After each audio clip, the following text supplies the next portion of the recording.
అంటే ఇక ఈ రోజు నుంచి మా అమ్మగారు చిన్నమ్మగారికి శిష్యురాలనమాట. అమ్మగారు మా పెద్దమ్మగారికి బాగా చదువు చెప్పాలి. సరేనా? అని చెప్పేసి అంటూ ఉండగానే చెంచలమ్మ ఇదిగో అమ్మ అలాగే ఈ బెత్తం కూడా తీసుకో. అది కాదత్తమ్మ ఎందుకంటే శిష్యురాలు భయపడాలంటే బెత్తం ఉండాలి కదా! తీసుకో, తీసుకో పర్వాలేదు తీసుకోమ్మా అని చెప్పేసి ఇక చంటి, కేశవ అందరూ సింధూర చేతులు బలవంతంగానైతే కట్టె చేతికిస్తారు.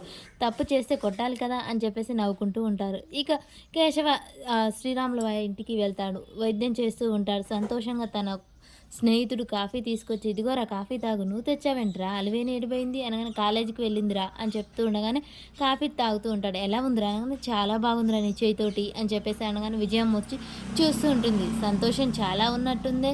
సాయంత్రం మందు పార్టీ, ఇప్పటి కాఫీ పార్టీ. మీ స్నేహితులిద్దరూ చాలా అన్యోన్యంగా ఉన్నట్టుంది. చాలా సరదాగా కూడా ఉన్నట్టుంది కదా! మీ బంధం విడదీయరానిదిగా అయితున్నట్టుంది" అని చెప్పేసి విజయమ్మ ఎటకారంగా మాట్లాడుతూ ఉంటుంది. "విజయ నువ్వు కూడా చెంచలమ్మ నువ్వు కలిసుంటే ఇలా ఫంక్షన్‌లకు, పెళ్ళిళ్ళకు అన్నిటికి వెళ్ళొచ్చు కదా! అలాంటప్పుడు మీరెందుకు కలవకూడదు" అని చెప్పేసి విజయమ్మ భర్త అడుగుతూ ఉంటాడు. విజయమ్మ మాత్రం అలా వెళ్ళాలంటే అసలు మంచి మనసు ఉండాలి కదా! అలాంటి మంచి మనసు ఆమెకుందా? అయినా ఇంతమందికి వైద్యం చేసే బదులు తన భార్యకి వైద్యం చేసుకోవచ్చుగా. ఉన్న గర్వం, పొగరు అది దిగేలా ఏమైనా మందులుంటే ఇయ్యొచ్చు కదా! తనని నెత్తికెత్తుకొని తిరిగే బదులు అని చెప్పగానే, "చూడు విజయమ్మ నా భార్యని గౌరవించడం నాకిష్టం. అదని ఎవరో ఏమో అనుకుంటున్నారని నా భార్యకు విలువివ్వకుండా నేనుండలేను. నా భార్య మీద నాకెంత ప్రేముందో నాకు తెలుసు. నా భార్య ఎంత మంచిదో కూడా నాకు తెలుసు. అలాంటిది ఎవరో ఏదో అన్నారని నేను బాధపడను" అనగానే, "నీ భార్యని మాత్రం ఎప్పుడు ఒక్క మాట అననీయవే" అని చెప్పేసి విజయమ్మ అంటూ ఉంటుంది. "అయినా నువ్వు వైద్యం కోసం వచ్చినట్టు లేదు. మీరిద్దరు స్నేహితులు కలుసుకోవడానికే వచ్చినట్టుంది ఇక్కడికి" అని చెప్పేసి విజయమ్మ అనగానే, "విజయ అలా మాట్లాడకు కేశవ గురించి" అని చెప్పేసి అనగానే, "నీ కోడలు గురించి ఏం చేస్తున్నావు? తను పుట్టే దుఃఖంలో ఉంది. అలాంటి పిల్లకు పెళ్లి చేయకుండా మీ దగ్గరే పెట్టుకుంటారా?" అని చెప్పేసి విజయమ్మ నిలదీస్తూ ఉంటుంది కేశవని. "చూడు విజయమ్మ సింధూరాన్ని మేము మా కోడలుగా అనుకోవట్లే. మా కూతురుగా అనుకుంటున్నాం. ఇంకోటి తనకు పెళ్లి చేయాలా వద్దా అనేది పక్కన పెడితే సింధూర, చెంచలమ్మ చాలా అన్యోన్యంగా ఉంటున్నారు. ఒకరినిడిచి ఒకరు ఒక్క క్షణం కూడా ఉండలేరు. అలాంటి వాళ్ళ గురించి నువ్వు తప్పుగా మాట్లాడకు.